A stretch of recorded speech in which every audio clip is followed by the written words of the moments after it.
What is good, YouTube? Quinway basketball analysis coming to y'all with that double header tonight.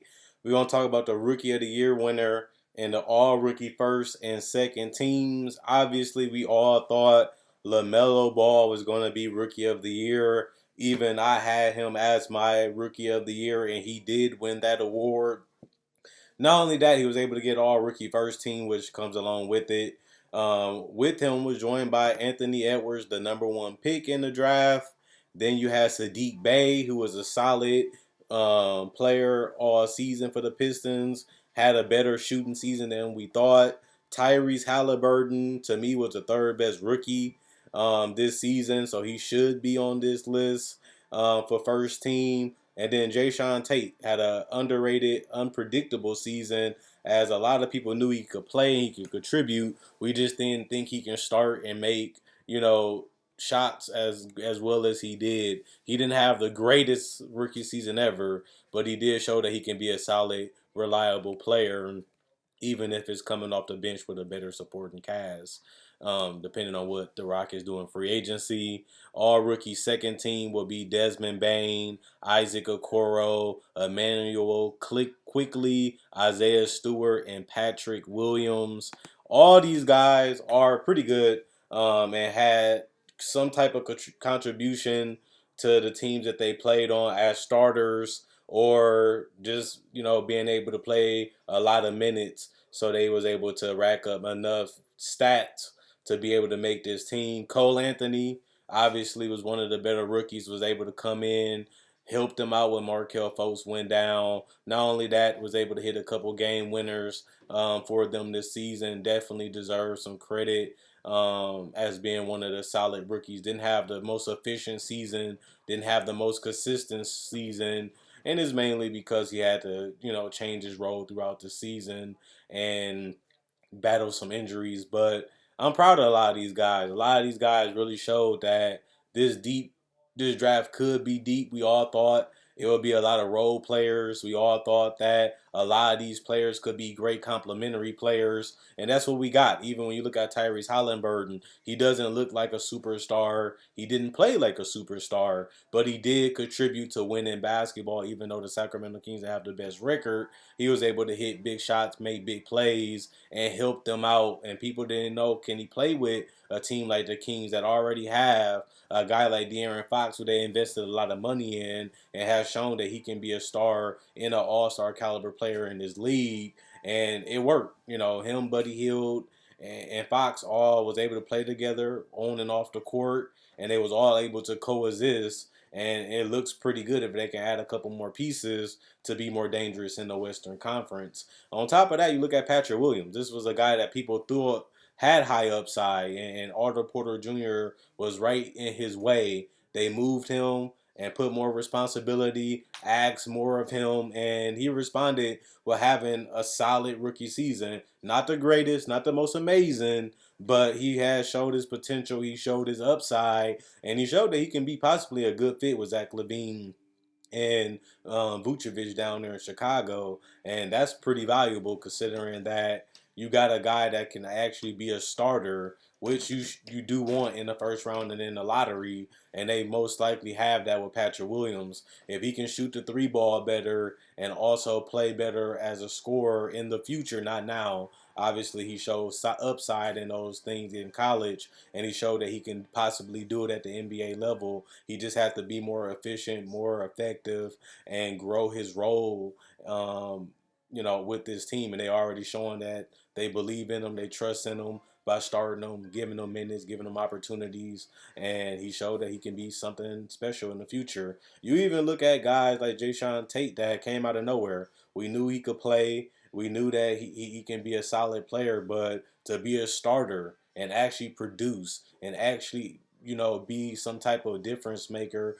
outside of this season being a derailment because they wanted Harden. They get Christian Wood. He goes down. John Wall goes down throughout the year. Victor Oladipo, we don't know if he wants to stay or go. Then he gets traded. But Jayshawn Tate continued to develop, continued to grow, and continued to show that he can be a diamond in the rough. And that's what he ended up being for the Houston Rockets. And it's a blessing for him to be all rookie candidate. Then you look at the stars. You got LaMelo Ball.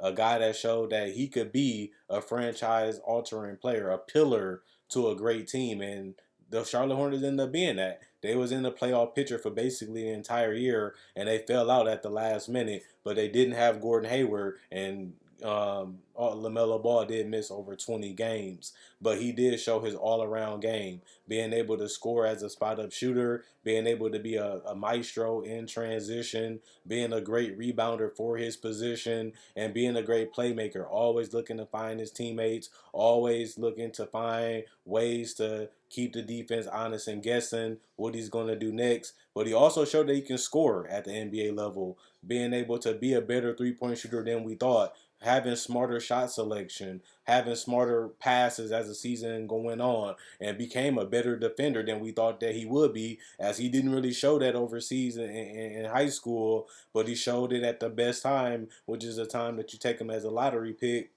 and hope that he can change your culture. And he did those things, and that's why he's the rookie of the year. Then you look at the number one pick.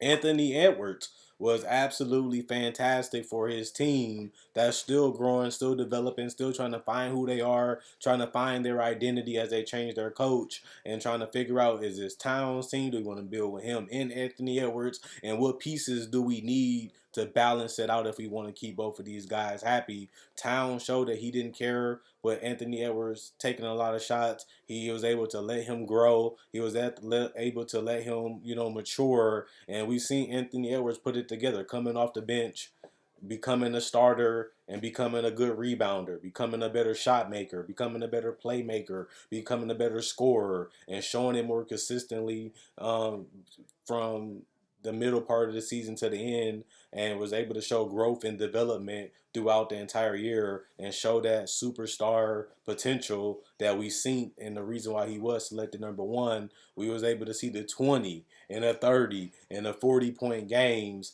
and that's why we thought he could be that a big, tough, strong guy with the confidence of a Kevin Durant, and the talent of a LeBron, the talent of a Lamelo Ball, a talent of some of the best players, and physically the athleticism, the strength, the size, and all he has to do is add the IQ. All he has to do is add the intensity defensively, and all he has to add is the skill with his ball handling, his shots, his preparation, and that will all come as he stays in the league.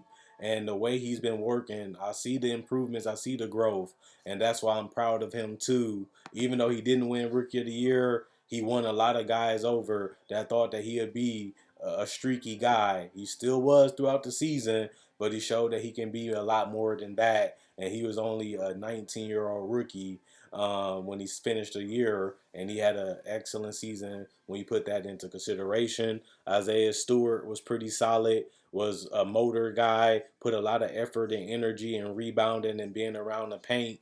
Showed that, even when I did my all rookie team, I felt that he would be the center outside of the first team, and he ended up making it. And he's a hustle, he's a heart, he's a effort guy, and he gonna have a long career if he continues to put in the work, continues to polish his game, continues to grow and expand his game, and continue to have the energy that most guys don't play with. And that's what makes him special. That's what makes him stand out. Look at Emmanuel quickly, a steal of the draft.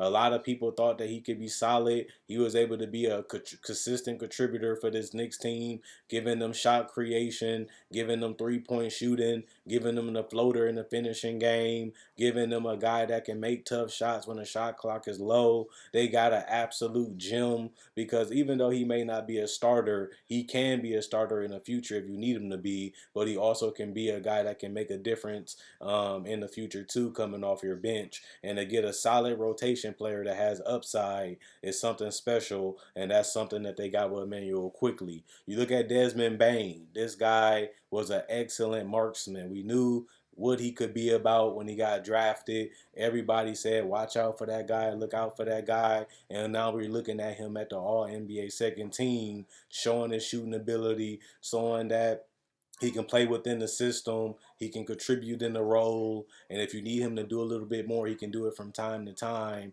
And he can play well off guys. He keeps the ball moving, not a ball hog. Not a guy that's going to jack up a lot of bad shots. He's going to do him, be him. He knows his game. He knows what he's about, and that's something that you love, and that's something that he's embodied. Isaac Okoro, I was a little disappointed in him, but he was not known for his offense. I don't think he had the greatest defense, but he is a rookie. He had to learn on the fly. He had played out of position. To me, he should be a shooting guard, not a small forward.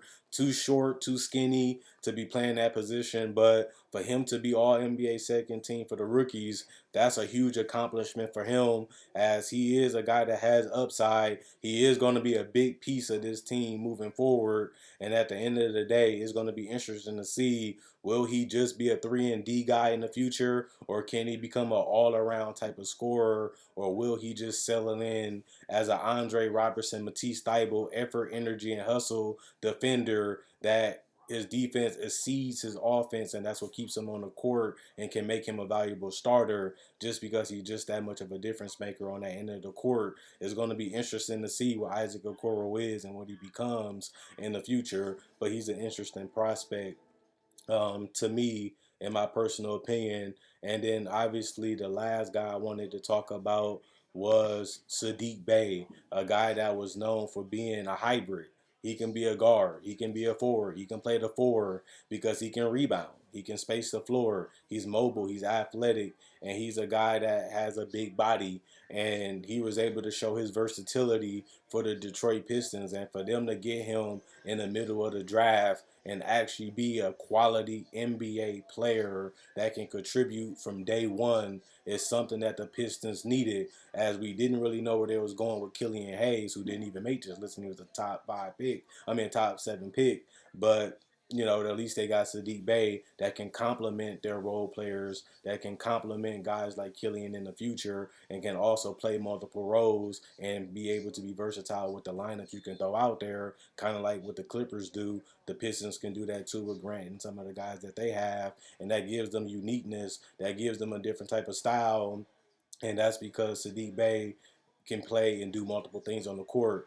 A jack of all trades type of guy, can do a lot of things good, not a lot of things great, but still has potential to polish up those other areas and become a great impact player on both ends of the court, possibly too. And that's something that you do want where he got selected, and that's something that the Pistons got right. They got one of the steals and a quality player that can have a long longevity in this league, especially if his 3-point shot can continue to connect. And on top of that, if he can stay healthy. But if those things happen, Sadiq Bey could be a starter on a great team, a role player on an amazing team, and could even be something more if he put his in to work. Not the greatest athlete, but has a good IQ and understanding of the game. And that's something that you want to plug into play with other players. And he showed that this year with a team that didn't have the most talent, but they did have Isaiah Stewart right. They did get Sadiq Bey right. They might have a little gamble on Killian Hayes. We'll see in the future, as he still is young and he battled a tough injury. But these are the rookies. These are what they have done. This is how I project their future to be, and this is a good class. Not a lot of superstars, like we said, but a lot of high impact role players that could really be difference makers in the future, or either can grow into a bigger role depending on what their role is, what the team need them to do, and what they're asked to do. And that's make this class special. They're deep, not the highest upside, not the highest ceilings, but they have a lot of guys that can contribute, and the NBA needs those type of guys too. You need others, and this draft class, even if you look at what first and second team has that, but we also do have to see who are going to be the tip of the iceberg of this draft. Will it be Lamelo? Will it be Anthony Edwards? Will it be somebody that come out the blue? We don't know, but we have time to figure out. But this is a great draft class so far, and it's a lot of guys I have to keep my eye out on in the future, because I'm excited for them in the future as well. Other than that, let me know who you like, who you dislike, who should have made it, who didn't make it, who shouldn't have made it, and who is your top 5 rookies. Who do you think is Rookie of the Year? And did LaMelo Ball deserve it? Did Anthony Edwards put pressure on him? Did he take it? Or do you feel like the right person won? Or do you think it should have been a Rookie of the Year? Whatever you feel or whatever you think, let me know in the comment section below. And I'll be back with the Brooklyn Milwaukee game later today. Quinn Wade, basketball analysis, and signing out. See y'all tomorrow.